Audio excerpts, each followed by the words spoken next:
أشهد أن لا إله إلا الله وحده لا شريك له وأشهد أن محمدا عبده ورسوله أما بعد فأعوذ بالله من الشيطان الرجيم بسم الله الرحمن الرحيم الحمد لله رب العالمين الرحمن الرحيم مالك يوم الدين إياك نعبد وإياك نستعين اهدنا الصراط المستقيم صراط الذين أنعمت عليهم غير المغضوب عليهم ولا الضالين.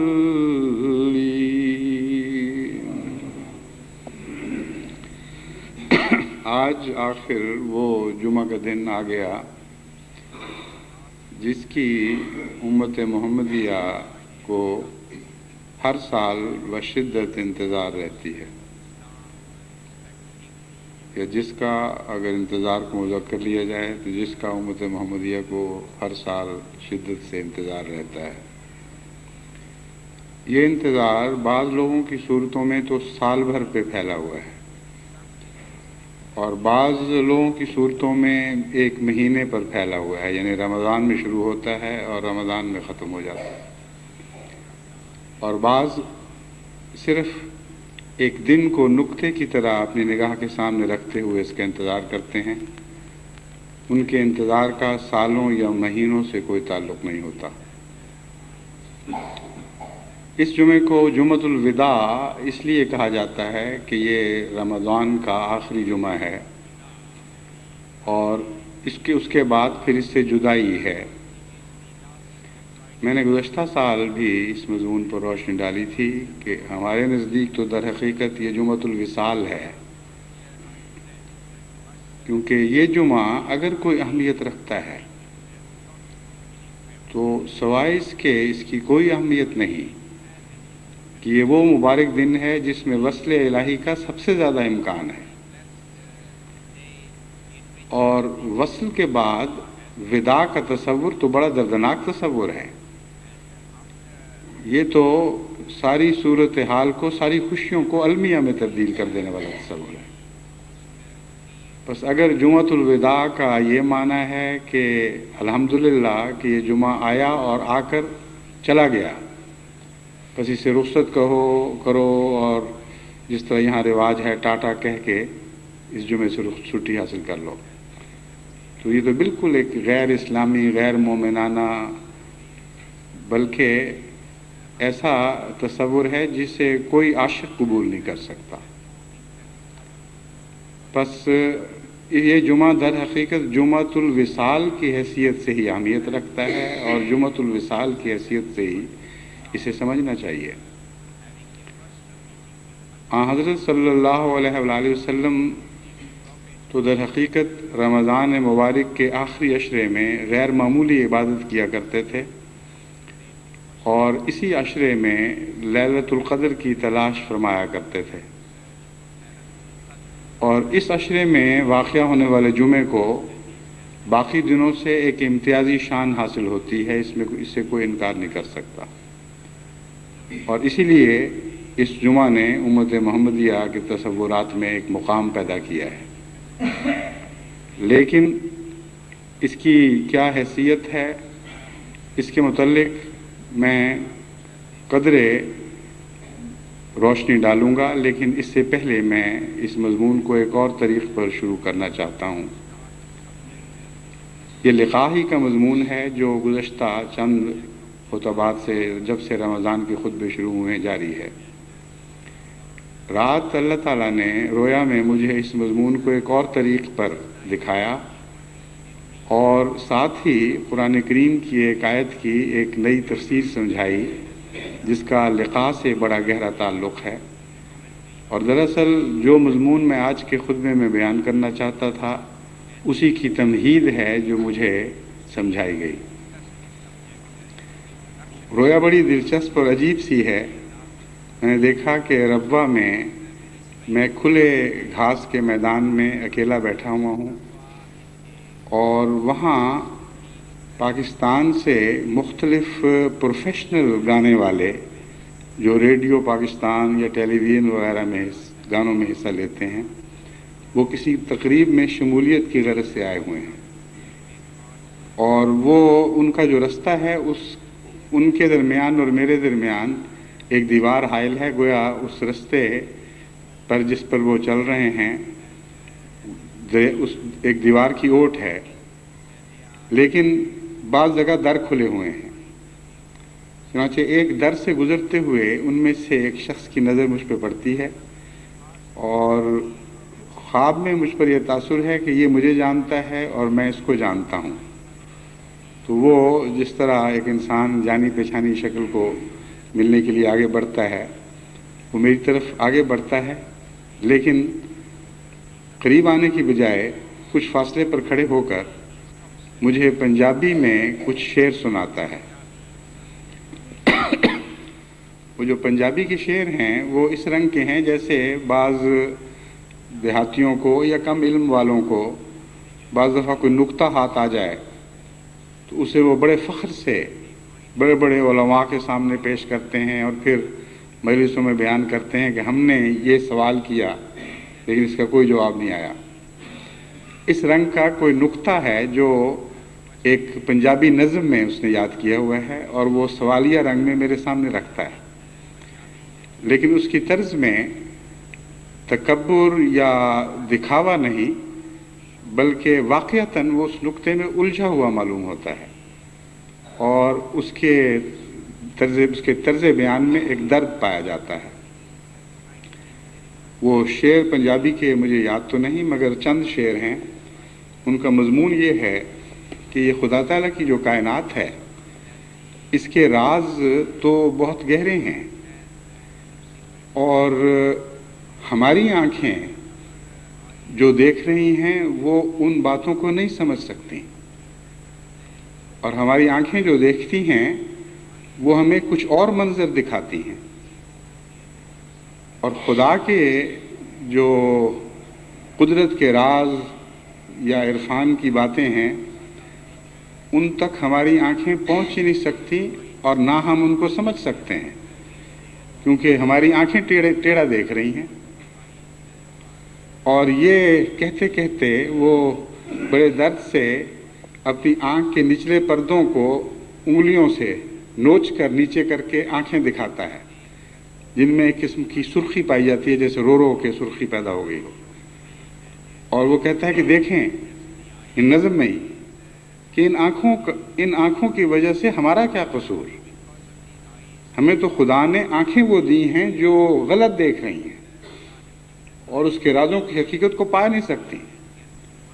تو اب بتائیں کہ ہم کیا کریں، ہم کیسے سمجھیں؟ یہ نظم جب مکمل ہو جاتی ہے تو میں اس کو اشارتاً کہتا ہوں کہ آئیں بیٹھیں اور میں آپ کو یہ مضمون سمجھاتا ہوں۔ اور اتنے میں یوں معلوم ہوتا ہے جیسے اس بات کی خبر باقی ساتھیوں کو بھی پہنچ گئی ہے اور وہ دور دور سے واپس مڑے ہیں اور ایک دائرے کی شکل میں مجلس بنا کر میری بات سننے کے لیے بیٹھ گئے ہیں۔ میں ان سے کہتا ہوں کہ آپ نے ایک بڑی الجھی ہوئی بات پیش کی ہے بظاہر، لیکن میں اس کی ایک سادہ سی تفسیر آپ کو بتاتا ہوں جو ابھی دیکھتے دیکھتے آپ کو بات کو سمجھا دے گی، اور وہ آپ کی اس نظم عارفانہ نظم کی در حقیقت یہ تفسیر ہے، یا یوں کہ تفسیر کا لفظ تو میں نہیں بولتا، لیکن اس مضمون کو سمجھانے کے لیے میں کہتا ہوں آپ کے سامنے میں ربوہ کی مثال رکھتا ہوں۔ آپ لوگ پاکستان کے مختلف شہروں میں رہتے ہیں، وہاں سے ربوہ تشریف لائے ہیں، یہاں آپ نے کچھ چہرے دیکھے ہیں، ان چہروں میں آپ کو خدا کا خوف دکھائی دیتا ہے، ان چہروں میں آپ کو عبادت کے رنگ دکھائی دیتے ہیں، ان چہروں میں آپ کو تقویٰ دکھائی دیتا ہے، ان چہروں میں آپ کو دین کی محبت اور اسلامی آداب اور اسلامی اخلاق دکھائی دیتے ہیں۔ یہاں کے چلنے والوں، گلیوں میں چلنے پھرنے والوں کو آپ نے دیکھا، یہاں مجالس میں اٹھنے بیٹھنے والوں کو آپ نے دیکھا، اور آپ اپنے دل سے گواہی لے کر مجھے بتائیں کہ کیا آپ کی آنکھوں نے آپ کو صحیح خبر نہیں دی تھی؟ کیا آپ کی آنکھوں نے واقعتاً آپ کو یہ اطلاع نہیں دی کہ اسلام کا جو بھی تصور ہے وہ یہاں پایا جاتا ہے، اور جو مسلمانوں کی ادائیں ہونی چاہیے وہ ان لوگوں میں پائی جاتی ہیں؟ پھر آنکھوں نے تو آپ سے کوئی دھوکہ نہیں کیا، اس کے باوجود اگر آپ کے دل کچھ اور پیغام لیں تو خدا کی بنائی ہوئی آنکھوں کا کیا قصور ہے؟ پھر میں ان سے کہتا ہوں کہ اب آپ موازنے کے طور پر چنیوٹ چلے جائیں جو ربوہ کے قریب ہی ہے، اور وہاں بھی جا کر لوگوں کے چہروں کے مشاہدے کریں، وہاں بھی ان کی حرکات اور سکنات کو غور سے دیکھیں، وہاں جا کر بھی سوچیں کہ آپ کے نزدیک قرون اولیٰ کے مسلمان کیسے ہونے چاہیے تھے، حضرت اقدس محمد مصطفیٰ صلی اللہ علیہ وآلہ وسلم سے فیض پانے والے مسلمانوں کی کیا ادائیں ہونی چاہیے، اور دیکھیں اور پھر اپنے نفس سے پوچھیں کہ کیا آنکھوں نے آپ سے جھوٹ بولا تھا؟ کیا آنکھوں کا پیغام یہی تھا کہ یہ جو ربوہ کے سب سے شدید مخالفین میں سے ہیں یہ سچے مسلمان دکھائی دے رہے ہیں، یا آپ کی آنکھوں نے آپ کو یہ بتایا تھا کہ ان میں مسلمانی کی کوئی بھی علامتیں نہیں پائی جاتی، ان کا اٹھنا بیٹھنا، ان کا بولنا، ان کا چلنا پھرنا، ان کے مزاج سارے اسلام سے دور پڑے ہوئے ہیں؟ تو اب بتائیں کہ ہمارے خدا نے آپ کے ساتھ انصاف کیا کہ نہیں کیا؟ آپ کو سچی آنکھیں بخشی کہ نہیں بخشی؟ وَلَٰكِن تَعْمَى الْقُلُوبُ الَّتِي فِي الصُّدُورِ والا مضمون ہے، مگر اس آیت کا میں نے حوالہ نہیں دیا۔ قرآن کریم میں اللہ تعالیٰ فرماتا ہے کہ حقیقت میں آنکھیں اندھی نہیں ہوا کرتی، بلکہ وہ دل اندھے ہوتے ہیں جو سینوں میں چھپے ہوئے ہیں۔ یہاں صدور سے مراد تاریکی کے پردوں میں چھپے ہوئے مراد ہیں، بس وہ دل جو خود اندھیروں میں بس رہے ہیں، وہ اندھے ہوتے ہیں، نہ کہ وہ آنکھیں جو صحیح پیغام جو کچھ وہ دیکھتی ہیں لوگوں تک پہنچا دیا کرتی ہیں۔ بس اس مضمون پر غور، یہ جو رویا ہے یہ دیکھتے ہی مجھ پر یہ احساس پیدا ہوا، میرے دل میں یہ احساس پیدا ہوا کہ اتنا واضح نظارہ ہے جیسے میں آمنے سامنے دیکھ رہا ہوں، اور اسی کیفیت میں جاگ بھی چکا تھا اور یہ رویا کا مضمون جاری تھا۔ یعنی صفائی رویا کی ایسی تھی کہ گویا بالکل جاگے ہوئے کا کوئی نظارہ ہو، اور چنانچہ نیند میں اور اٹھنے میں فرق نظر نہیں آیا، اور رویا کے جو آخری فقرے ہیں وہ میں نے جاگ کے ادا کیے، جبکہ وہ منظر نظر سے غائب ہو چکا تھا۔ اس پر میری توجہ قرآن کریم کی اس آیت کی طرف پھیری گئی جس کا میں نے ان خطبوں کے آغاز میں ذکر کیا تھا کہ ان فی خلق السماوات والارض واختلاف اللیل والنہار لآیات لأولی الالباب الذین یذکرون اللہ قیاما وقعودا وعلی جنوبہم ویتفکرون فی خلق السماوات والارض۔ اس آیت کا عام مفہوم اور درست مفہوم جو تمام امت میں اسی طرح رائج ہے وہ یہ ہے کہ الذین سے جو مضمون شروع ہوتا ہے وہ اولی الالباب کی تفسیر ہے، یعنی صاحب عقل لوگ جن کا ذکر اولی الالباب کے الفاظ میں کیا گیا ہے وہ ہیں الذین یذکرون اللہ قیاما، جو خدا تعالیٰ کو جاگتے ہوئے بھی، کھڑے ہو کر بھی یاد کرتے ہیں، بیٹھے ہوئے بھی یاد کرتے ہیں، کروٹ کے بل بھی یاد کرتے ہیں، وغیرہ وغیرہ۔ لیکن جو مجھے مضمون سکھایا گیا وہ یہ تھا کہ الذین میں آیات اللہ دکھائی جا رہی ہیں، ان فی خلق السماوات والارض واختلاف اللیل والنہار لآیات لأولی الالباب۔ وہ آیات کیا ہیں؟ ایک پہلو ان آیات کا یہ ہے کہ وہ الذین، وہ لوگ ہیں، وہ آیات جو دن رات خدا کو یاد کرتے ہیں اور ہر کروٹ پہ خدا کو یاد کرتے ہیں، اور دن کو بھی یاد کرتے ہیں اور رات کو بھی یاد کرتے ہیں۔ بس اس پہلو سے اس آیت کریمہ کا مطلب یہ ہوگا کہ وہ لوگ جو یذکرون اللہ قیاما وقعودا وعلی جنوبہم ویتفکرون فی خلق السماوات والارض، وہ لوگ جو خدا تعالیٰ کو ہمیشہ یاد کرتے ہیں، کھڑے ہوئے بھی اور بیٹھے ہوئے بھی اور لیٹے ہوئے بھی، اور زمین و آسمان اور کائنات پر غور کرتے رہتے ہیں، یہ خدا تعالیٰ کی تخلیق میں آیات ہیں، یعنی یہ لوگ مجسم آیتیں ہیں،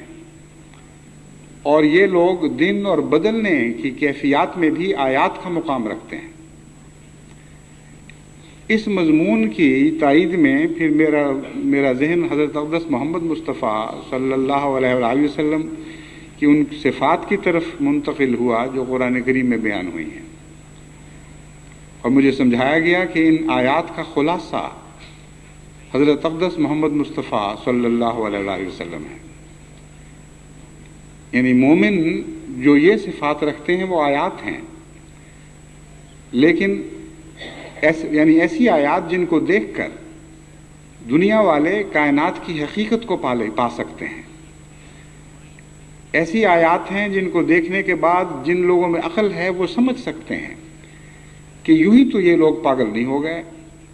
بڑے بڑے صاحب فہم لوگ ہیں، ان کو کیا ہو گیا ہے، کیوں ایک ایسی ذات کے عاشق ہو گئے ہیں جو ہمیں براہ راست نظر نہیں آتی۔ پس وہ ان آیات کو دیکھ کر خدا کی ذات کو پا جاتے ہیں، یعنی مردہ کائنات کو دیکھ کر نہیں بلکہ آیات کے زندہ نشانات کو دیکھ کر، ان لوگوں کو دیکھ کر جو مجسم آیات بنے ہوئے ہیں۔ بس ربا والی رویا میں در حقیقت یہی مضمون تھا کہ تمہیں اور ذرائع سے احمدیت کی سچائی کا علم ہو یا نہ ہو، ان زندہ نشانات کو دیکھو جو احمدیت نے پیدا کیے ہیں، ان کے چہروں کو، ان کی عادات کو، ان کی حرکات و سکنات کو دیکھو، تمہیں معلوم ہوگا کہ یہ خدا والے لوگ ہیں۔ پھر تم دوسروں کی باتیں سن کر اپنی آنکھوں کو کیسے جھٹلاؤ گے؟ بس مجھے حضرت صلی اللہ علیہ وآلہ وسلم کی صفات حسنہ کو اس زاویے سے دیکھنے کی توفیق عطا ہوئی، اور میرا ذہن قرآن کریم کی اس آیت کی طرف منتقل ہوا، قد انزل اللہ علیکم ذکر الرسول۔ کسی اور نبی کے متعلق جہاں تک مجھے یاد ہے ذکرن کا لفظ استعمال نہیں ہوا کہ وہ مجسم یاد الہی تھا۔ اور آیات کی سب سے پہلی علامت ذکر ہی بیان فرمائی گئی ہے، الذین یذکرون اللہ قیاما وقعودا وعلی جنوبہم، اور دن رات خدا کی ذات میں محو اور خدا کی یاد میں اپنے وجود کو کھو دینے والا وجود حضرت اقدس محمد مصطفیٰ صلی اللہ علیہ وآلہ وسلم ہی کا وجود تھا۔ چنانچہ یہ نہیں فرمایا کہ یہ یاد کرنے والا وجود ہے، فرمایا ذکرن، یہ مجسم یاد ہے اللہ کی، اس کے وجود کو یاد سے الگ نہیں دکھایا جا سکتا۔ کلیتاً خدا کی یاد اس کے وجود کے ذرے ذرے میں سرایت کر چکی ہے۔ بس تمام آیات جو کائنات میں پائی جاتی ہیں ان کا خلاصہ حضرت اقدس محمد مصطفیٰ صلی اللہ علیہ وآلہ وسلم ہے، اور آیت کا مطلب بھی یہ ہوتا ہے جسے دیکھ کر انسان دوسرے کے نشانات کو، جو پچھلی باتیں ہیں ان کو پا جائے۔ گویا ان معنوں میں آیت علامت کا حکم رکھتی ہے۔ بس جتنی بھی آیات ہیں ان کو دیکھ کر صاحب آیات یعنی خدا تعالیٰ یاد آنا یا خدا تعالیٰ کا یاد آ جانا، یہ کسی چیز کے آیت ہونے کی دلیل بنتا ہے۔ بس سب سے زیادہ حضرت اقدس محمد مصطفیٰ صلی اللہ علیہ وآلہ وسلم کو دیکھ کر خدا یاد آ سکتا ہے، اس سے بڑھ کر کسی اور وجود کو دیکھ کر خدا ظاہر نہیں ہو سکتا۔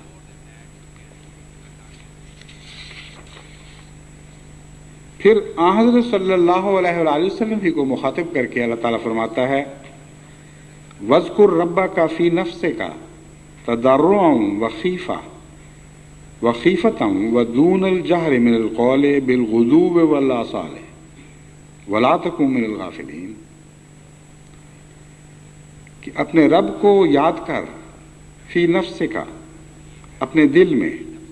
تضرعاً، نہایت عاجزی کے ساتھ، وخیفہ، اور خدا کے خوف کے ساتھ، ودون الجہر من القول، اور اس طرح بھی یاد کر کہ تیری زبان سے بے شک وہ کوئی الفاظ نہ نکل رہے ہوں لیکن یاد الہی جاری و ساری ہو، بالغدو والآصال، صبح بھی اور شام کو بھی، بدلتے ہوئے دن اور رات میں، ولا تکن من الغافلین، اور کسی حالت میں بھی اس یاد الہی سے غافل نہ رہے۔ فی خلق السماوات والارض واختلاف اللیل والنہار، لآیات جو ہے وہ آیات یہی حضرت اقدس محمد مصطفیٰ صلی اللہ علیہ وآلہ وسلم ہے، اور یہ بات مبالغہ نہیں ہے،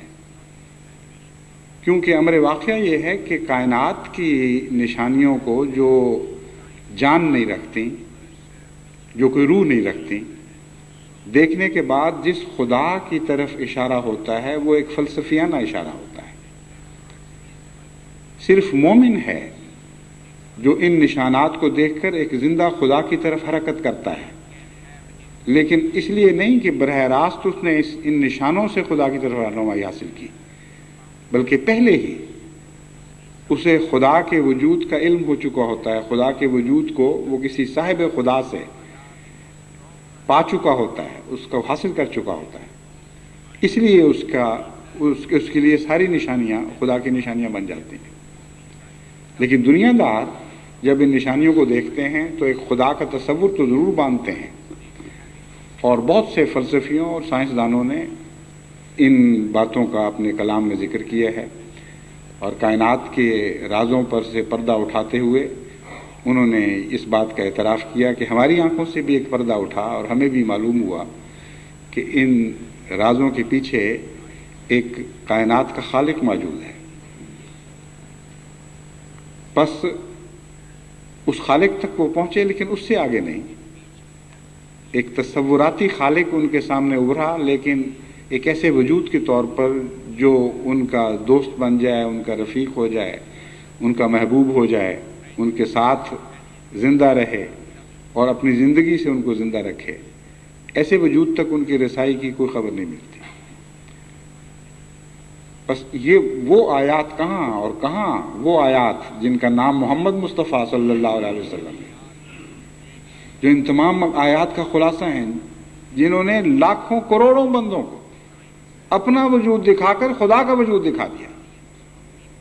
اور خدا نما ہو گئے۔ بس مجسم ذکر الہی بن کر اور دن اور رات خدا کو یاد کر کے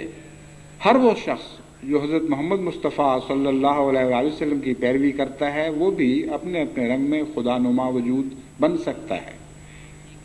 اور یہی احمدیت کا مقصد ہے۔ جب تک احمدی اس پیغام کو سمجھ کر اس پر عمل کرتے رہیں گے، اور جب تک امام جماعت احمدیہ فخر سے آنے والوں کو یہ کہہ سکے گا کہ آؤ اور احمدیوں کا ہماری بستیوں میں مطالعہ کرو اور دیکھو کہ کیا دوسری بستیوں میں بسنے والوں سے ان میں کوئی تمہیں فرق دکھائی نہیں دیتا، اس وقت تک یقیناً احمدیت زندہ رہے گی، اور احمدی ان آیات میں شامل رہیں گے جن کا اس آیت کریمہ میں ذکر موجود ہے جو میں نے آپ کے سامنے تلاوت کی، اور آن حضرت صلی اللہ علیہ وآلہ وسلم کی غلامی سے ان کو بھی حیات میں داخل ہونے کا شرف نصیب ہوگا۔ اگر یہ فرق مٹ گئے، اگر احمدیوں کو دیکھ کر خدا یاد نہ آئے بلکہ غیر اللہ یاد آنے لگیں، تو پھر ایسا احمدی نہ آیات اللہ میں شمار ہو سکتا ہے، نہ آن حضرت صلی اللہ علیہ وآلہ وسلم کی غلاموں میں شامل ہونے کا حق رکھتا ہے۔ اس مضمون کے تعلق میں بات کو آگے بڑھاتے ہوئے میں اب آپ کو پھر دوبارہ پچھلے خطبات کی طرف لے کے جاتا ہوں۔ میں نے آپ سے یہ گزارش کی تھی کہ خدا کو پانے کے لیے کامل عجز اختیار کرنا ضروری ہے، اور خدا کے عاجز بندوں سے تعلق بڑھانا ضروری ہے۔ خدا کے غریب اور بے سہارا اور کمزور بندوں کے لیے دل میں گہری ہمدردی کا پیدا ہونا ضروری ہے، یہاں تک کہ آپ ان کے ساتھ ہو جائیں، ان میں سے اپنے آپ کو شمار کرنے لگیں، ان کے دکھ بانٹنے لگیں، اپنے سکھ ان کے ساتھ بانٹنے لگیں۔ یہ لقاء کی شرط ہے، منزل نہیں ہے، آخری منزل نہیں ہے، منازل میں سے ایک منزل ہے۔ یہ وہ منزل ہے جو آپ کو عبد کے ایک معنی سمجھاتی ہے۔ عبد یعنی بندہ جب خدا کی طرف منسوب ہو تو اسے عبداللہ کہا جاتا ہے، اور اللہ کا بندہ بننے سے پہلے خدا کے عام بندوں میں شامل ہونا اور عام معنوں میں عبد بننا ضروری ہے، ورنہ عبداللہ بننے کا انسان اہل نہیں بن سکتا۔ بس پہلے آپ عبد کے عام معنوں میں عبد بنے، اور عبد کا عام معنی ہے ایسا غلام جس کا کچھ بھی نہ ہو۔ بس جب اس تصور کے ساتھ آپ عاجزی اختیار کریں گے کہ آپ کا کچھ بھی نہیں، سب مالک کا ہے،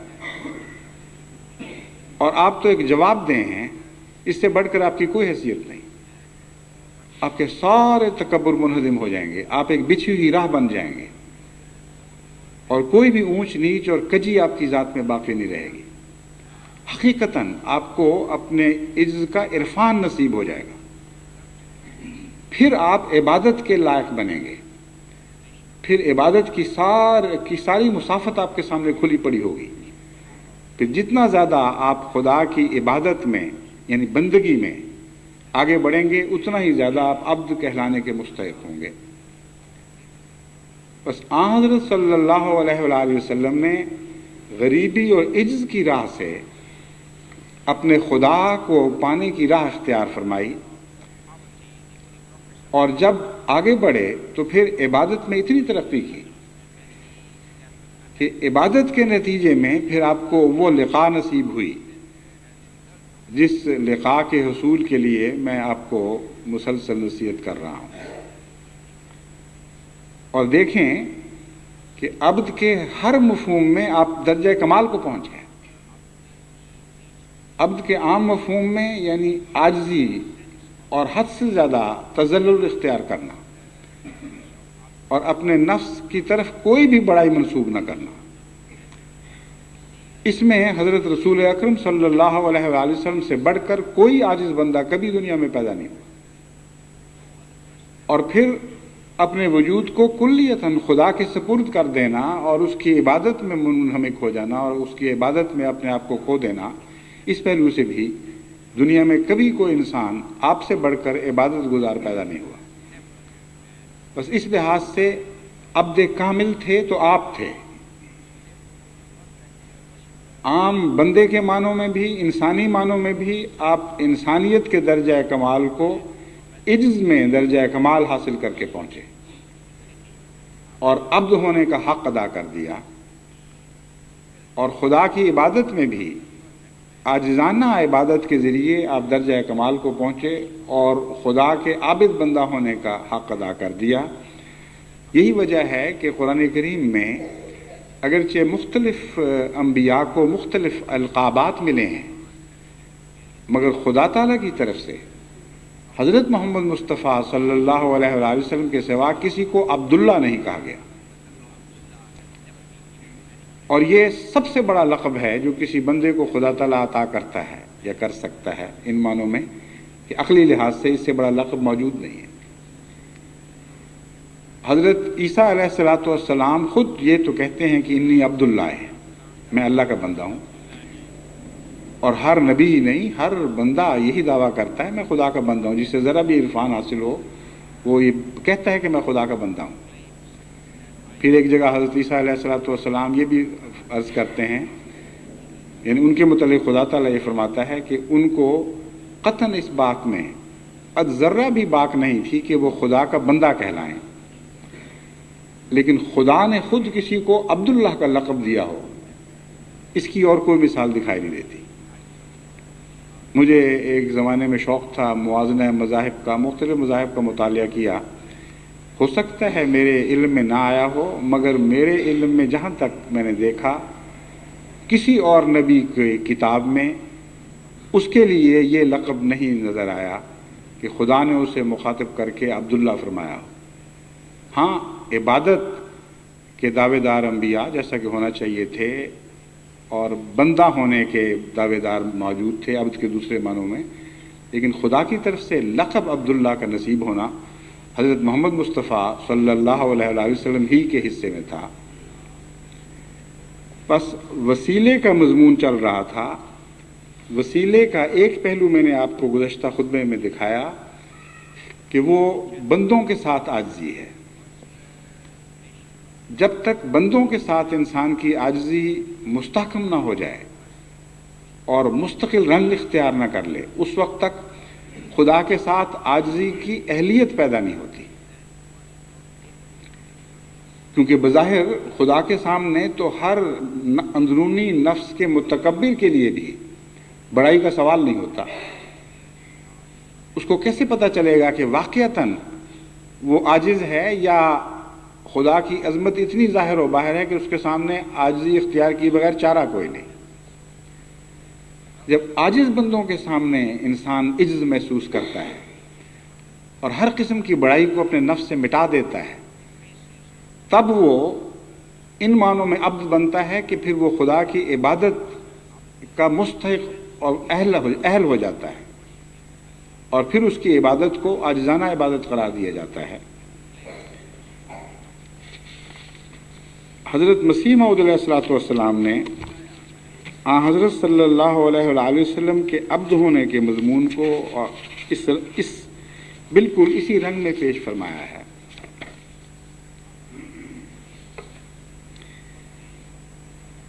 ایک جگہ فرماتے ہیں عبودیت سے مراد وہ حالت انقیاد اور موافقت تامہ اور رضا اور وفا اور استقامت ہے جو خدا تعالیٰ کے خاص تصرف سے حضرت صلی اللہ علیہ وسلم میں پیدا ہوئی. جس سے آپ اس راہ کی طرح ہو گئے جو صاف کیا جاتا اور نرم کیا جاتا اور سیدھا کیا جاتا ہے۔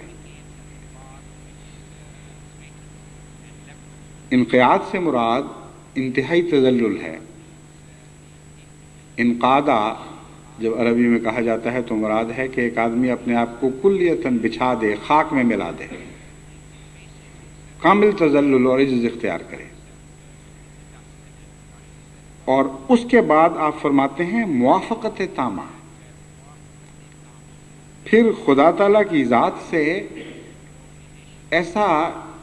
ایک ایسی ہم آہنگی محسوس کرے کہ اس کے نتیجے میں رضا اور وفا پیدا ہو۔ اس مضمون کو نسبتاً زیادہ کھولتے ہوئے حضرت مسیح موعود علیہ السلام ایک اور جگہ حضور صلی اللہ علیہ وآلہ وسلم کے اس پہلو سے وسیلہ ہونے کا ذکر یوں فرماتے ہیں، ہمارے نبی صلی اللہ علیہ وآلہ وسلم کا نام عبد بھی ہے، اور اس لیے خدا نے عبد نام رکھا کہ اصل عبودیت کا خضوع اور ذل ہے، یعنی خضوع کا معنی ہے عاجزی اور ذل کا معنی ہے بالکل اپنے آپ کو گرا دینا، لاشیء محض سمجھنا، اپنے آپ کو بالکل چھوٹا بنا دینا۔ اور عبودیت کی حالت کاملہ وہ ہے جس میں کسی قسم کا غلو اور بلندی اور عجب نہ رہے۔ یعنی اگر خدا کی عبودیت اختیار کرنی ہے تو یہ لازم ہے کہ آپ کی ذات میں کسی قسم کی کوئی بلندی، خود پسندی وغیرہ، کوئی ریاکاری باقی نہ رہے، اور صاحب اس حالت کا اپنی عملی تکمیل محض خدا کی طرف سے دیکھے، اور یہ بھی محسوس کرے انسان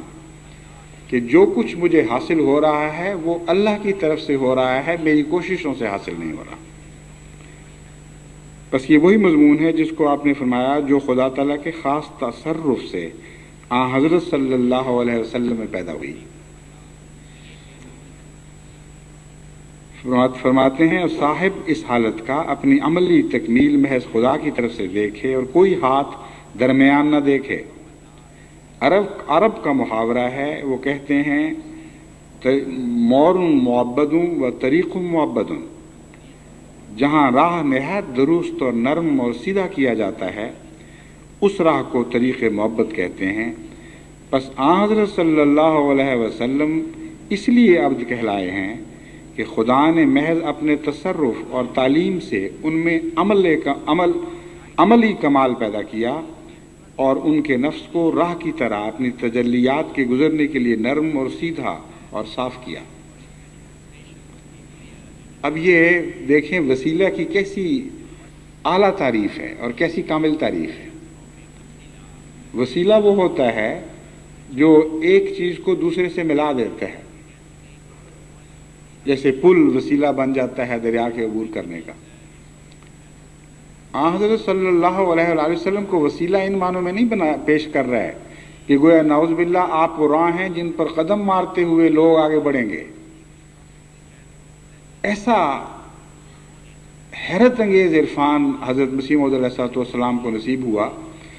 کہ اس کو بندہ اپنی کوشش سے تمام عمر سجدوں میں سر رگڑ کے بھی حاصل نہیں کر سکتا۔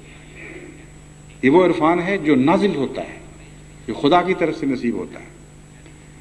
فرماتے ہیں آپ نے اپنے نفس کو ایک بچھی ہوئی راہ بنا دیا، اور وہ راہ اس غرض سے نہیں تھی کہ بندے اس پر قدم رکھیں، اس لیے کہ خدا کی تجلیات اس پر دوڑیں اور ان راہوں سے خدا بندوں تک پہنچے۔ بس جو حضرت اقدس محمد مصطفیٰ صلی اللہ علیہ وآلہ وسلم کو وسیلہ بنانا چاہتا ہے اسے بندوں کے مقابل پر بھی ایک کامل عزت اختیار کرنا ہوگا، اور خدا کے مقابل پر بھی ایک کامل عزت اختیار کرنا ہوگا۔ اپنی عبادت کو عاجزانہ رنگ بخشنے ہوں گے، اور پھر حضرت صلی اللہ علیہ وآلہ وسلم سے عبادت کے رنگ سیکھتے ہوئے خدا کی تجلیات کا انتظار کرنا ہوگا کہ جو محمد مصطفیٰ صلی اللہ علیہ وآلہ وسلم کے وسیلے سے اس تک پہنچیں گی، اور ان راہوں سے آئیں گی جن راہوں سے حضرت محمد مصطفیٰ صلی اللہ علیہ وآلہ وسلم کو وہ نصیب ہوئیں۔ بس حضرت صلی اللہ علیہ وآلہ وسلم اس لیے عبد کہلاتے ہیں کہ خدا نے محض اپنے تصرف اور تعلیم سے ان میں عملی کمال پیدا کیا اور ان کے نفس کو راہ کی طرح اپنی تجلیات کے گزرنے کے لیے نرم اور سیدھا اور صاف کیا، اور اپنے تصرف سے وہ استقامت جو عبودیت کی شرط ہے ان میں پیدا کی۔ پس وہ علمی حالت کے لحاظ سے مہدی ہیں اور عملی کیفیت کے لحاظ سے جو خدا کے عمل سے ان میں پیدا ہوئی عبد ہیں، کیونکہ خدا نے ان کی روح پر اپنے ہاتھ سے وہ کام کیا ہے جو کوٹنے اور ہموار کرنے والے آلات سے اس سڑک پر کیا جاتا ہے جس کو صاف اور ہموار بنانا چاہتے ہیں۔ اور چونکہ مہدی موعود کو بھی عبودیت کا مرتبہ حضرت صلی اللہ علیہ وسلم کے ذریعہ سے حاصل ہوا،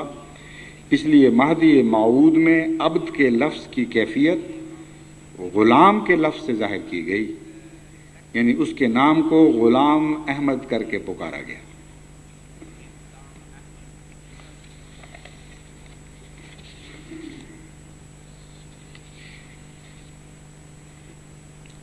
جہاں تک عبودیت کا تعلق ہے، آپ نے بار بار حضرت مسیح موعود علیہ السلام کے اقتباسات میں پڑھا ہوگا، اور جیسا کہ میں نے پڑھ کے سنائے ہیں بعض اقتباسات، ان میں سنا بھی ہے کہ ہمیشہ آپ نے اس کے ساتھ استقامت کا ذکر فرمایا ہے۔ وہ عبادت جو عارضی ہو اور آنے جانے والا رنگ رکھتی ہو، جیسے جمعۃ الوداع کا ایک تصور پایا جاتا ہے، سال کے بعد آئے گا اور آتے ہی 14 طبق روشن کر کے ہمیشہ کی غفلتوں کی تلافی کرتے ہوئے یہ جمعہ اپنے استحقاق کے لحاظ سے رخصت ہو جائے گا، یعنی پھر اس جمعے کے حق ادا کرنے کے لیے ہمیں کسی محنت کی ضرورت نہیں۔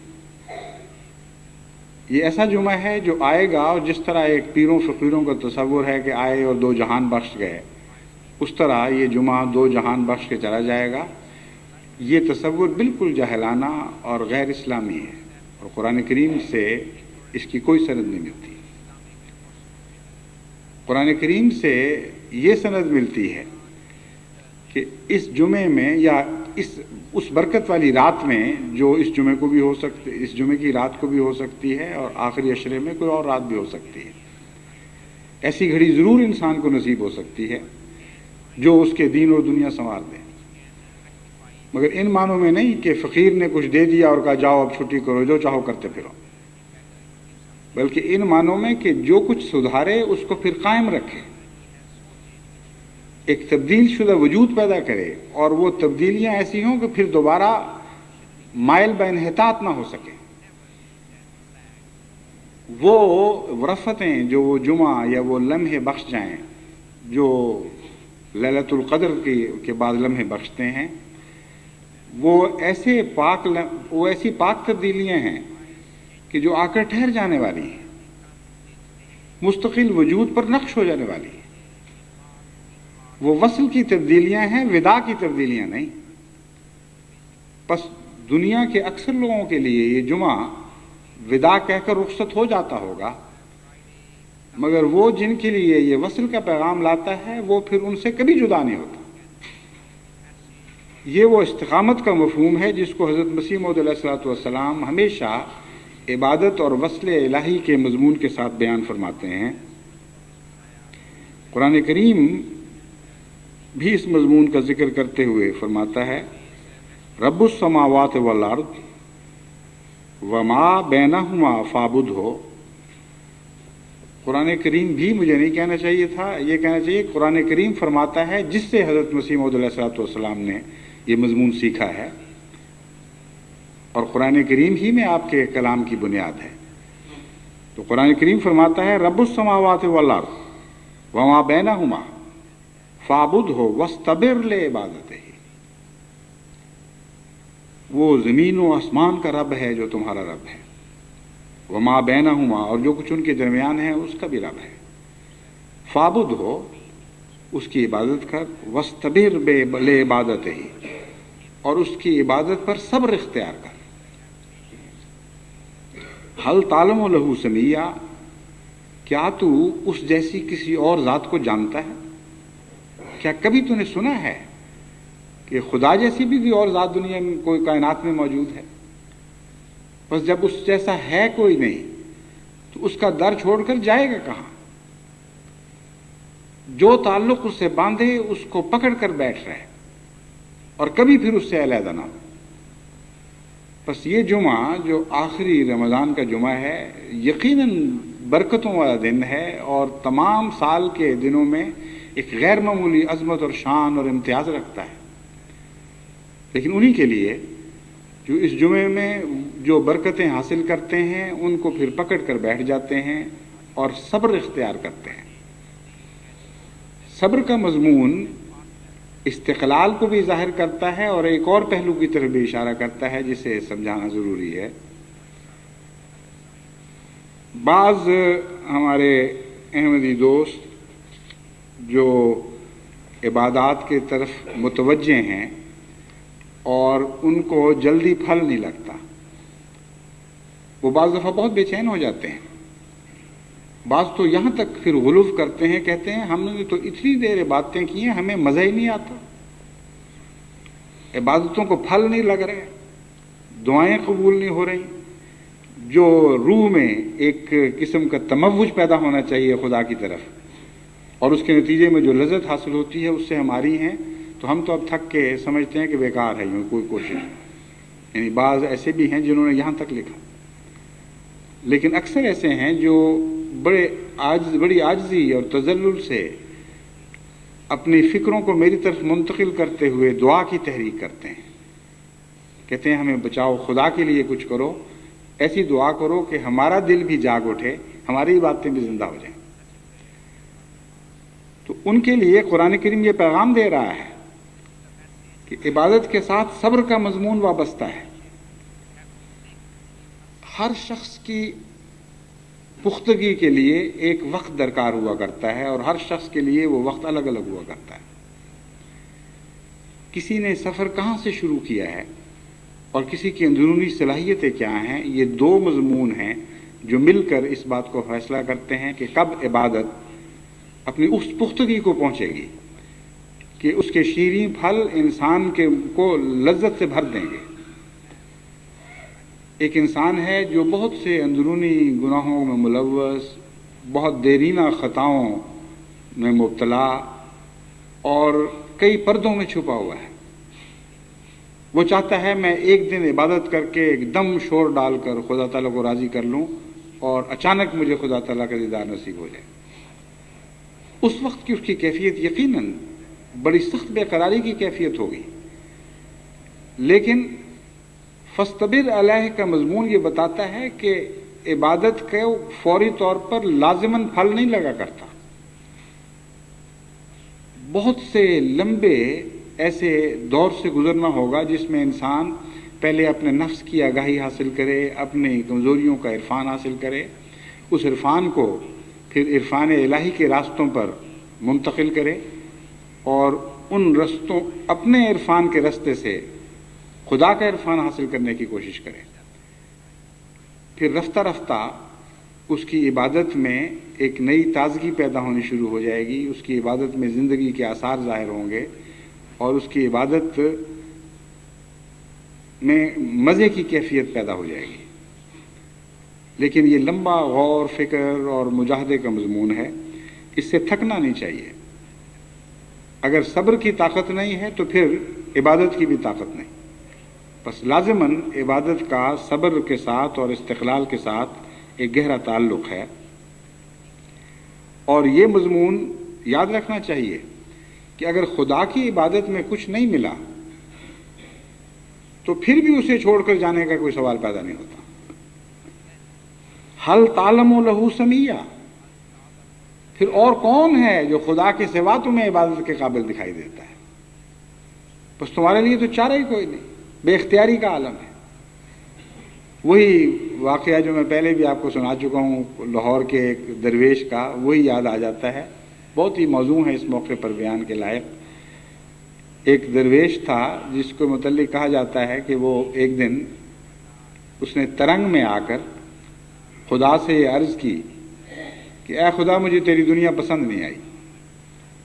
اور یہ کہہ کر وہ باہر بازاروں میں کودتا اچھلتا ہوا نکلا اور اعلان کرنا شروع کیا کہ ہم نے خدا کو کہہ دیا جو کہنا تھا، اور بڑا ہی خوش دکھائی دیتا تھا۔ کسی نے پوچھا کہ تم نے خدا کو کیا کہا ہے، کیوں اتنے خوش ہو رہے ہیں؟ اس نے کہا میں نے تو خدا کو صاف کہہ دیا کہ مجھے تیری دنیا پسند نہیں آئی۔ کچھ دن کے بعد اس کو پھر دیکھا گیا بازاروں میں، اور نہایت ہی مزمحل، پژمردہ، سر نیچے پھینکا ہوا، بہت اداس۔ کسی نے اس سے پوچھا کہ کیا ہوا ہے، آج کیوں تم اتنے اداس ہو؟ اس نے کہا جواب آ گیا ہے۔ کہ کیا جواب آیا ہے؟ جواب یہ آیا کہ پھر جس کی پسند آتی ہے اس میں چلے جاؤ، چھوڑ دو میری دنیا اگر پسند ہے، اور ہے ہی کوئی نہیں۔ حل تعلم لہ سمیہ میں یہ پیغام ہے کہ اے عبادت سے تھک جانے والو، اے جلدی ہمت ہار دینے والو،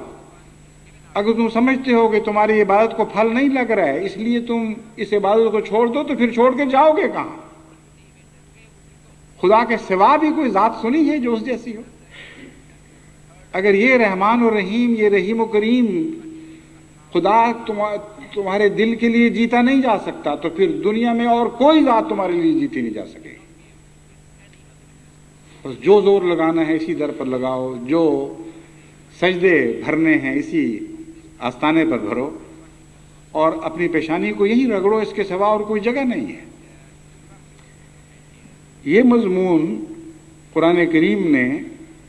بڑی شان کے ساتھ کھول کر ہمارے سامنے رکھا ہے۔ پھر اس جمعے کا کہاں سے تصور پیدا ہوا جو آیا اور سب کچھ بخش کر چلا گیا، اور پھر انسان عبادتوں سے غافل ہو کر یہ سمجھ لے کہ اب وداع ہو گیا ہے، اب میں جو چاہوں کرتا پھروں۔ صبر اور استقامت کے سوا کبھی بھی عبادت آپ کو کچھ عطا نہیں کر سکتی۔ پھر اللہ تعالیٰ ان لوگوں کا ذکر کرتا ہے جو جن کی عبادتیں ان کے ذاتی منافع سے وابستہ ہوتی ہیں اور خدا تعالیٰ کی محبت کے ساتھ تعلق نہیں رکھتی۔ ایسے بھی بہت سے لوگ ہیں جو اس بیماری میں مبتلا ہوتے ہیں، چنانچہ وہ جب ان کی دعائیں اس رنگ میں قبول نہ ہوں جس طرح وہ چاہتے ہیں تو وہ اس عبادت سے عبادت سے الگ ہو جاتے ہیں، اس سے غافل ہو جاتے ہیں، یا بعض دفعہ بدظن ہو کر خدا تعالیٰ ہی کو چھوڑ بیٹھتے ہیں۔ قرآن کریم ان کا ذکر کرتے ہوئے فرماتا ہے وَمِنَ النَّاسِ مَن يَعْبُدُ اللَّهَ عَلَى حَرْفٍ، ایسے لوگ بھی تمہیں بنی نوع انسان میں دکھائی دیں گے جو خدا کی عبادت کناروں پر بیٹھ کے کرتے ہیں، یعنی وہ سفر اللہ میں اختیار نہیں کرتے، بلکہ اس طرح جیسے کنارے پر بیٹھ کر گھر سے باہر کوئی فقیر مانگ رہا ہو۔ خدا تعالیٰ تو کہتا ہے آؤ اور میری ذات میں سفر کرو، میں تمہارے ساتھ ہوں اور پھر مجھ سے مانگو، لیکن وہ اپنے آپ کو خدا کے سپرد نہیں کرنا چاہتے۔ ان کو اس تصور میں کوئی مزہ نہیں ملتا، کوئی لذت دکھائی نہیں دیتی کہ وہ خدا ہی کے ہو جائیں، بس وہ چاہتے ہیں کہ کنارے پر بیٹھ کر جو ہاتھ بڑھا کر جو مانگنا ہے مانگ لیں۔ فَإِنْ أَصَابَهُ خَيْرٌ اطْمَأَنَّ بِهِ، پھر خدا کی طرف سے کوئی خیر ان کو عطا ہو جائے، کوئی بھیک مل جائے تو بڑے مطمئن ہو جاتے ہیں، اور جس طرح فقیر دعائیں دیتا چلا جاتا ہے کہتے ہیں جی خدا سے ہم نے پا لیا، جی جو ہم نے پانا تھا پا لیا۔ لیکن وَإِنْ أَصَابَتْهُ فِتْنَةٌ انقلب عَلَى وَجْهِهِ، اگر خدا ان کو آزمائش میں مبتلا کر دے، ان کی طلب پوری نہ فرمائے، تو وہ اپنے منہ کے بل یا منہ کا رخ اختیار کر کے جدھر منہ اٹھے، اس کا محاورہ اس قسم کا ہے کہ جس کا ترجمہ یوں ہونا چاہیے انقلب علی وجہہ، کہ پھر جدھر منہ اٹھے بگٹٹ دوڑ پڑتے ہیں کہ کچھ نہیں ملا جی، کچھ نہیں ملا۔ یہ ویسا ہی قصہ ہے، ملتا جلتا اس سے ایک لطیفہ ہے کہ ایک شخص نے کسی کے سامنے ہاتھ پھیلائے تو اس نے کہا کہ خدا کے سامنے ہاتھ پھیلاؤ، تو اس نے واقعتاً ایک جانماز خریدی اور بچھا کر ایک جگہ قبلہ رخ ہو کر عبادت شروع کی اور خدا سے مانگنے لگا۔ اس کی بدقسمتی اتفاق سے اس کو زلزلہ آ گیا اور وہ پیچھے کی طرف گرا۔ فوراً جان نماز لپیٹی اور کہا کہ اے خدا اگر تو میری طلب نہیں پوری کرتا تو دھکے تو نہ دے. یہ کون سا انصاف ہے؟ بس یہ ظالم لوگ واقعتاً یہ کہتے ہوئے دنیا میں منادی کرنے نکل جاتے ہیں کہ خدا کی عبادت سے کچھ نہیں ملا، دھکے ہی ملے ہیں، ہم نے تو عمر ضائع کر دی. خام خواہ مسجدوں کے پھیرے لگائے، بزرگوں کو دعاؤں کے لیے لکھا، کچھ بھی نہیں ملتا وہاں سے، بیکار ہے، فضول ہے، اپنا جو کچھ ہے وہ بھی ضائع کرنے والی بات ہے. اللہ تعالیٰ فرماتا ہے خسرت دنیا والآخرہ، یہ وہ بد نصیب لوگ ہیں جن کی نہ دنیا رہتی ہے نہ آخرت رہتی ہے. بس ایسی عبادت نہ کرو جس کے نتیجے میں نقد سودے کے مطالبے ہر وقت جاری رہیں، اور یہ کہو کہ اے خدا دے مجھے میرے مطالبے پورے کر ورنہ پھر میں تیری عبادت نہیں کرتا. خدا کو کیا پرواہ ہے آپ کی عبادت کی؟ اگر سارے انسان بھی اس کی عبادت چھوڑ دیں تو اللہ تعالیٰ فرماتا ہے مجھے کچھ بھی فرق نہیں پڑتا، کیونکہ عبادت بنی نوع انسان کے فائدے کے لیے ہے، خدا کے فائدے کے لیے نہیں ہے. تو اللہ تعالیٰ فرماتا ہے کہ ان کی تو دنیا بھی ضائع ہو جاتی ہے، ان کی آخرت بھی ضائع ہو جاتی ہے، کچھ بھی نہیں رہتا. ذالک هو الخسران المبین، یہ ہے وہ کھلا کھلا گھاٹا جس سے ہم تمہیں متنبع کرتے ہیں. بس رمضان مبارک میں آج کا دن بھی ایک غیر معمولی اہمیت رکھتا ہے. سارا رمضان ہی وصل کے مضمون سے گہرا تعلق رکھتا ہے، کیونکہ میں نے پہلے بھی آپ کو بتایا تھا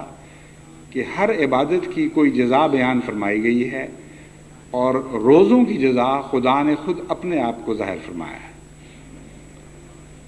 ہے روزے کی جزا میں ہوں، کیونکہ روزے میں ساری عبادتیں اکٹھی ہو جاتی ہیں، اور عبد کا مضمون اپنے کامل وجود کے ساتھ،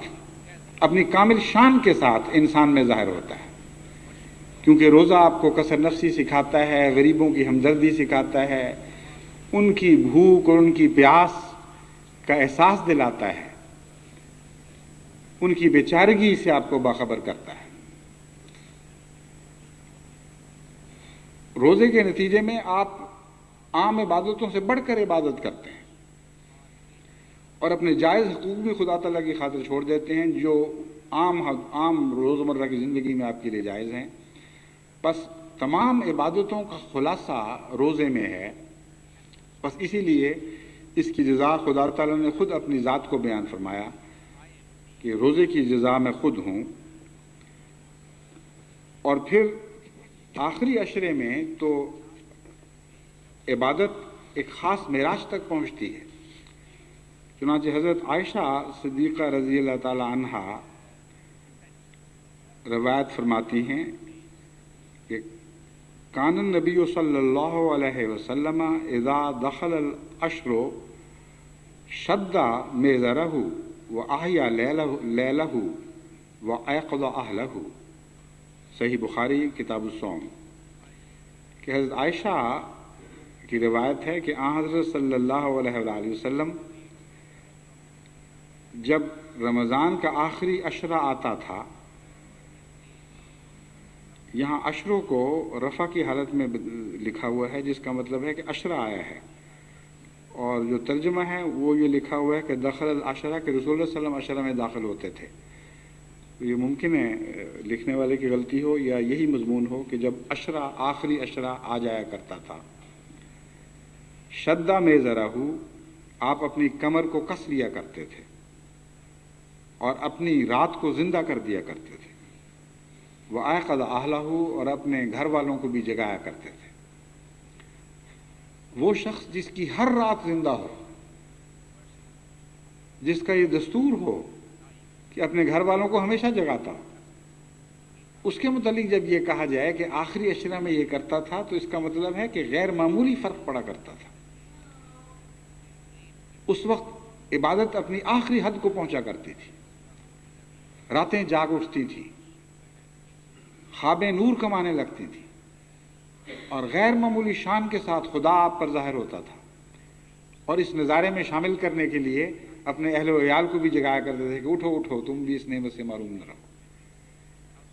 بس اب جو باقی دن رہ گئے ہیں ان دنوں میں آپ بھی یہی کر کے دیکھیں. کیونکہ خالی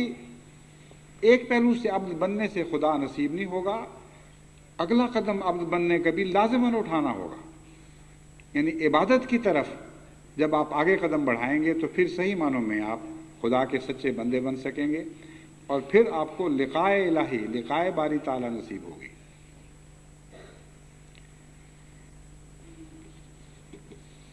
پھر حضرت قتادہ کی روایت ہے کہ حضرت صلی اللہ علیہ وآلہ وسلم نے فرمایا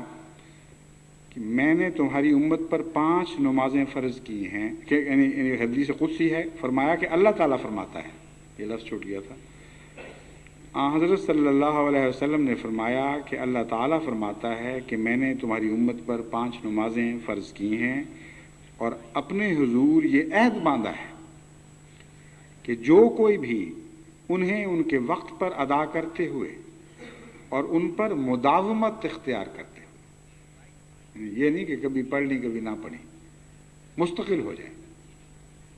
ہمیشہ پڑھنے لگے، میرے پاس آئے گا، یعنی حاضر ہوگا قیامت کے دن اس حالت میں کہ وہ نمازوں کے رستے آیا ہو. فرمایا میں نے یہ عہد باندھا ہے کہ میں اسے جنت میں داخل کروں گا، اور جو ان کی حفاظت نہیں کرے گا اس کے لیے میرے پاس کوئی وعدہ نہیں. یہ تو نہیں فرمایا کہ میں لازماً اسے جہنم میں ڈالوں گا، لیکن فرمایا ہے کہ میں عہد کے معاملے میں اس سے آزاد ہوں. پھر وہ میرے حضور کوئی وعدہ نہیں پیش کر سکتا کہ اے خدا تو نے وعدہ کیا تھا کہ مجھے جنت میں ڈالے گا، بس میں تو اس راہ سے حاضر ہوں اور مجھے جنت عطا کر. تو کتنی اہمیت ہے 5 وقتہ نمازوں کو، اور افسوس ہے کہ ابھی تک 100% جماعت کے متعلق میں یقین اور اطمینان سے نہیں کہہ سکتا کہ سارے 5 وقتہ نماز پر قائم ہو چکے ہیں اور اس کی حفاظت کرتے ہیں. کیونکہ حضرت صلی اللہ علیہ وآلہ وسلم نے اس حدیث قدسی میں 2 باتیں بیان فرمائی ہیں. ایک نماز کا قائم کرنا، اسے اپنی تمام لوازم اور شرائط کے ساتھ کھڑا کرنا، اور دوسرا ہے پھر اس کی حفاظت کرنا، ضائع نہ ہونے دینا. کبھی نیند کے غلبے ہوتے ہیں، کبھی دوسرے کام ہوتے ہیں، کبھی دنیا کے پھندوں میں انسان پھنسا ہوا ہوتا ہے. جو حفاظت کرنے والا ہے وہ جس طرح شیرنی اپنے بچوں کی حفاظت کرتی ہے، وہ نماز کو کسی پہلو سے بھی آنچ نہیں آنے دیتا، ہر خطرے سے اس کو بچاتا ہے.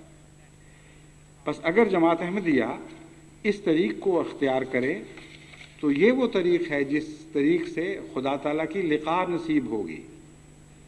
ورنہ تصوراتی عشق سے کچھ بھی نہیں ملے گا. پھر حضرت عبداللہ بن الشخیر یا شخیر ہے غالباً، عبداللہ بن الشخیر اپنے والد سے روایت کرتے ہیں، قال اتیت رسول اللہ صلی اللہ علیہ وسلم ویصلی ولجوفہ، یہ لفظ جو ہے عزیر کا عزیر المرجل من البکاء. عبداللہ بن شخیر اپنے باپ سے روایت کرتے ہیں کہ انہوں نے بتایا کہ میں رسول کریم صلی اللہ علیہ وسلم کی خدمت میں حاضر ہوا تو آپ نماز ادا کر رہے تھے، اور رونے کی وجہ سے آپ کے سینہ سے ہنڈیا کے ابلنے کی طرح آواز آ رہی تھی. بس صرف نماز کا سوال نہیں ہے، نماز کس طرح پڑھی جاتی ہے، کس کیفیت کے ساتھ پڑھی جاتی ہے، یہ بھی سمجھنا ضروری ہے. بس پہلے تو نمازوں کے لیے وہ ہنڈیا تو بنائیں جس ہنڈیا سے ابلنے کی آواز آئے گی. اگر نماز کا بدن ہی قائم نہ ہو، اگر 5 وقتہ نمازوں کی حفاظت نہ ہو، تو وہ کون سی ہنڈیا ہے جس سے وہ ابلنے کی آواز آئے گی؟ بس آپ کا سینہ تب اس ہنڈیا کی طرح بنے گا جب ہنڈیا موجود ہوگی اور وہ نمازوں کی ہنڈیا ہے. اگر نہیں ہے تو اس کو حاصل کریں. اس کے بغیر تو روحانیت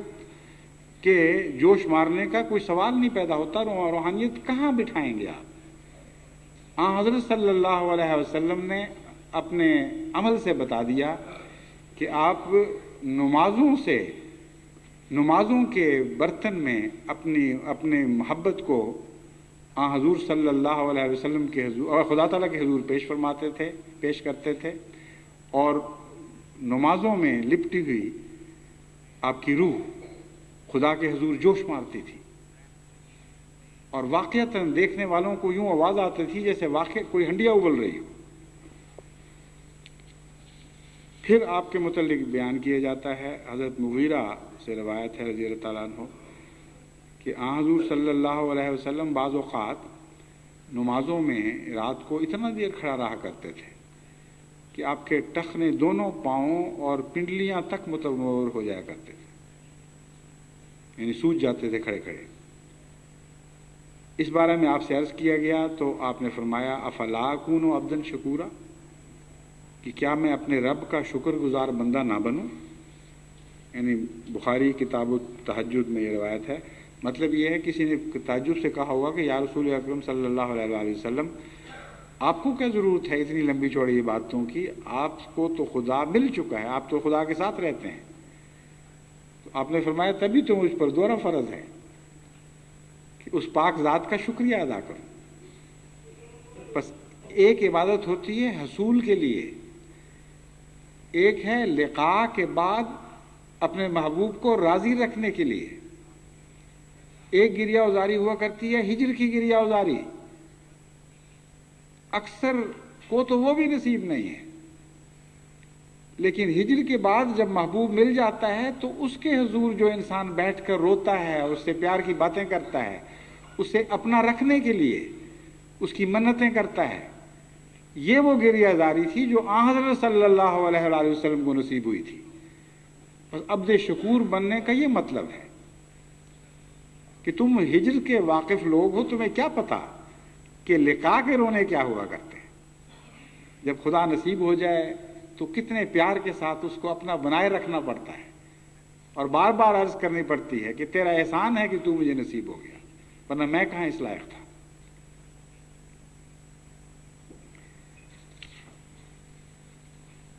پھر صاحب لقاء کو ایک مرتبہ اور ایک مقام عطا کیا جاتا ہے جو اسے باقی بندوں سے ممتاز کر دیا کرتا ہے۔ لقاء کے دعوے دار دنیا میں بہت ہوں گے، لیکن حقیقت یہ ہے کہ لقاء کوئی ایسی چیز نہیں ہے جو پھر اگر انسان چھپانا چاہے بھی تو چھپ سکے۔ صاحب لقاء وجود میں کچھ علامتیں ظاہر ہوتی ہیں جو خدا سے تعلق کی علامتیں ہیں۔ حضرت اقدس محمد مصطفیٰ صلی اللہ علیہ وسلم نے فرمایا، اور ابو ہریرہ رضی اللہ عنہ کی یہ روایت ہے، بخاری کتاب الرقاق سے لی گئی ہے، آپ فرماتے ہیں خدا نے فرمایا کہ جس نے میرے ولی سے عداوت و دشمنی کی تو میں اسے جنگ کی خبر دیتا ہوں۔ میرا بندہ نوافل کے ذریعے میرا ایسا مقرب ہو جاتا ہے کہ میں اس سے محبت کرنے لگ جاتا ہوں، اور جب میں اس سے محبت کرتا ہوں تو میں اس کے کان بن جاتا ہوں جن سے وہ سنتا ہے، اور اس کی آنکھیں ہو جاتا ہوں جن سے وہ دیکھتا ہے، اور اس کے ہاتھ بن جاتا ہوں جن سے وہ پکڑتا ہے، اور اس کے پاؤں بن جاتا ہوں جن سے وہ چلتا ہے۔ اب کوئی ملا ہو تو کہے گا نعوذ باللہ من ذالک، کیسی گستاخی والی بات ہے، خدا پاؤں بن جاتا ہے۔ لیکن وہی بات ہے جس کو وصل نصیب ہی نہ ہو اس کو کیا پتا کہ وصل کیا ہوتا ہے۔ ہجر میں بیٹھے اندھیری راتوں میں جو چاہیں تصور آپ کرتے پھریں، یہ تو ایک صاحب وصل کی خبر ہے۔ حضرت اقدس محمد مصطفیٰ صلی اللہ علیہ وسلم بتا رہے ہیں جن سے زیادہ خدا سے کوئی محبت کرنے والا نہیں تھا، جن سے زیادہ خدا کے ادب اور احترام کا کوئی تصور بھی نہیں رکھ سکتا۔ آپ کو خدا نے خود بتایا کہ میرا بندہ جب مجھ سے پیار کرنے لگتا ہے تو مجھے دیکھو کہ میں پھر اس کے مقابل پر کتنا جھکتا ہوں۔ یعنی عجز کا مضمون اپنی انتہا کو پہنچ جاتا ہے۔ بندہ جب عاجزی میں کمال اختیار کرتا ہے تو پھر محبوب آقا، اپنے آسمانی آقا کی عاجزی بھی تو دیکھو کہ وہ کیا رنگ اختیار فرماتا ہے۔ کہتا ہے میں اس سے محبت کرتا ہوں، میں اس کے کان بن جاتا ہوں جن سے وہ سنتا ہے، اس کی آنکھیں ہو جاتا ہوں جن سے وہ دیکھتا ہے، اور اس کے ہاتھ بن جاتا ہوں جن سے وہ پکڑتا ہے، اور اس کے پاؤں بن جاتا ہوں جن سے وہ چلتا ہے۔ اور اگر وہ مجھ سے کچھ مانگے تو ضرور اسے عطا کرتا ہوں، اور اگر وہ میری پناہ کا طلبگار ہو تو اسے ضرور اسے اپنی پناہ میں لے لیتا ہوں۔ بخاری کتاب الرقاق۔ بس یہ ہے لقائے باری تعالیٰ جو ہم نے قرآن اور حضرت محمد مصطفیٰ صلی اللہ علیہ وسلم سے سیکھی، اور جن کا عرفان پا کر حضرت مسیح موعود علیہ الصلوۃ والسلام نے ان باریک راہوں کو خوب کھول کر ہمارے سامنے روشن کر دیا ہے۔ بس یہ لقاء ہے جس کا ہمیں طالب ہو جانا چاہیے، اور یہ رمضان اگر خدا نخواستہ ضائع چلا گیا ہو تو باقی دنوں میں بھی کوشش کرتے رہیں۔ یہ درست ہے کہ بعض دفعہ بعض علاقوں میں ہیرے جواہرات یا سونوں کی خبر ملتی ہے، اور وہ ایک ہی لمحہ ہوا کرتا ہے جو انسان کو امیر بنا دیتا ہے، لیکن اس لمحے کی تلاش میں کتنے لاکھوں کروڑوں لمحے انسان کو صرف کرنے پڑتے ہیں۔ بس لیلۃ القدر کی ایک لمحے میں آپ کا پا جانا یہ مطلب نہیں رکھتا کہ آپ صرف اسی لمحے کو لیلۃ القدر کے حضور حاضر ہونے کی کوشش کریں۔ دیکھیں جو سونے کی تلاش کرتے ہیں وہ اپنی زندگیاں گنوا دیتے ہیں، پھر ان میں سے خوش نصیب وہ ہوتے ہیں جنہیں وہ جگہ مل جاتی ہے جہاں سونے کی کانیں ہوتی ہیں۔ جو ہیرے جواہر کی تلاش میں رہتے ہیں وہ دن رات سرگرداں رہتے ہیں، مہینوں سالوں اپنے صرف کر دیتے ہیں، بعض اپنی ساری دولتیں اس راہ میں لٹا دیتے ہیں، پھر بعض کو خوش نصیبی سے وہ ہیرا میسر بھی آ جاتا ہے جو ان کی دنیا بھی بنا دیتا ہے اور ان کی عاقبت بھی، یعنی اگر وہ نیکی کی طرف مائل ہوں تو عاقبت بھی بنا سکتا ہے۔ خدا ایک لال بے بہا ہے، اس کے لیے کم سے کم وہ رجحان تو پیدا کریں جو دنیا والا دنیا کے ہیروں کی محبت میں پیدا کرتا ہے۔ اگر خدا نہ خواستہ یہ رمضان خالی بھی گزر جائے تو باقی سارا سال پڑا ہوا ہے، اگلی لیلۃ القدر کی تیاری شروع کر دیں۔ اس جمعے کو وداع نہ کہیں، بلکہ اس نے جو پاک سبق آپ کو سکھائے ہیں ان کو چمٹ کر بیٹھ رہیں، اپنی عبادتوں کے معیار کو بلند کریں، اور خدا سے یہ ہمیشہ ملتجی رہیں اور متمنی رہیں، اور اس کے در سے امید رکھیں کہ آج نہیں تو کل اس دنیا میں آنکھیں بند کرنے سے پہلے وہ آپ کو لقاء عطا فرما دے گا۔ احمدی صاحب لقاء بن جائیں تو ساری دنیا ان کی قدموں کے ٹھوکروں میں پڑی ہوگی، تمام دنیا کے وہ موتی بن جائیں گے، تمام دنیا کے وہ داتا ہو جائیں گے، کیونکہ وہ خدا کے ہوں گے اور خدا کی آواز سے بولنے والے ہوں گے۔ اللہ تعالی ہمیں یہ عبادت کا معراج عطا فرمائے۔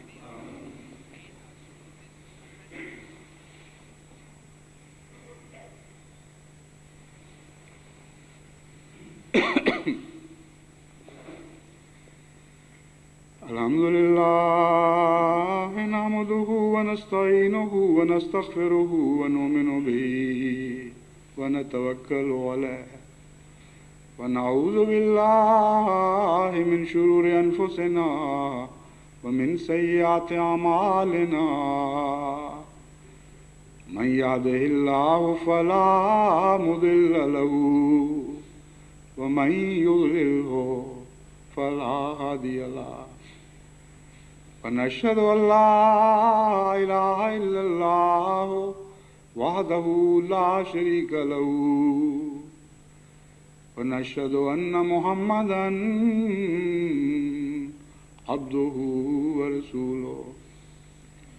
عباد الله رحمكم الله إن الله يأمر بالعدل والإحسان وإيتاء ذي القربى وينهى عن الفحشاء والمنكر والبغي يعظكم لعلكم تذكرون اذكروا الله يذكركم وادعوه يستجب لكم ولذكر الله أكبر